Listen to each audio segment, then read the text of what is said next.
As a DIC, you may find yourself in a position where you need to make multiple changes to several workspaces at once.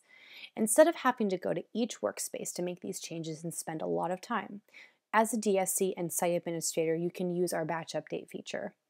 To do this, you need to start off with an advanced search. So on the search bar, click on the magnifying glass and then the advanced search link. Here's a scenario where there's an associate that is leaving the district and you need to transfer their prospects and groups over to a different associate. So on the By Membership drop-down bar, you want to choose the associate's name, the associate that's leaving, only check off owner, and then you can check off prospects and groups. You can instead choose certain subcategories or a certain search label if you'd like. So I'm going to click on search. We are only dealing with 56 groups here, so this will be simple. I'm going to click on batch update and I can select update all the results. It will automatically put 50 results per page just for the visualization. But when you make changes to one page, you have to go to the next one to continue on, or else it won't do all 56. If you are dealing with more than 200 groups, we do not recommend making changes to all of them at once. I suggest changing the results per page to nothing more than 250, and then going to the next page and continuing on. You'll run into some problems if you try to do more than that at once. So on the Select What to Do drop-down bar, I'm going to choose Add Owner. You want to first give access to the new agent. So Good Looking Agent is my new agent, and I'm going to click Batch Update to give Good Looking Agent ownership over all of these workspaces. It's going to ask, are you sure? So you click OK, and the update is complete. So next, you want to remove Casey Cool Agent from these workspaces. So in this case, you don't have to hit refresh. You want to hit perform another update, and it will change the search results as they are.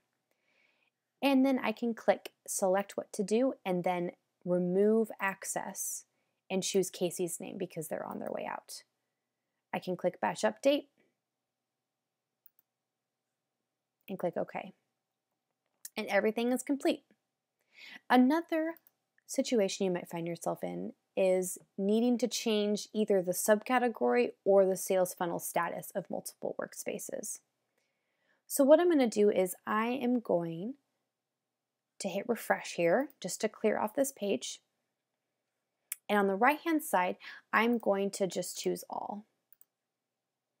And then let's say a really basic scenario is changing multiple hot prospects into existing groups. So I'm going to bring up all the hot prospects in my site.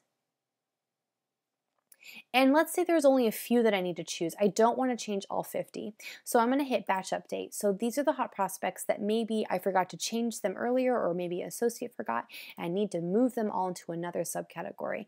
So I'm going to select from the current page of results. I'm going to select none, and then I know that there are a few here by site, Al's Flower Shop, let's say, and Baldistic and Pension, and Bill's Auto Shop, and Car Village, and Chef Mickey's. So these are the ones that I know need to be changed to existing groups. So on Select What to Do, I say Update Subcategory.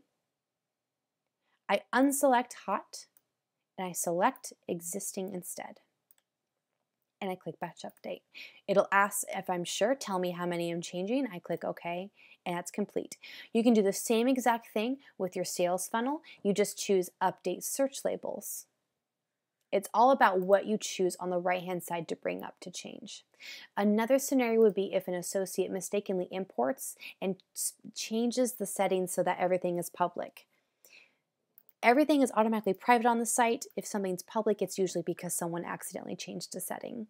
So I'm going to go ahead and refresh my search here. And on the right-hand side, I'm going to choose prospects and groups.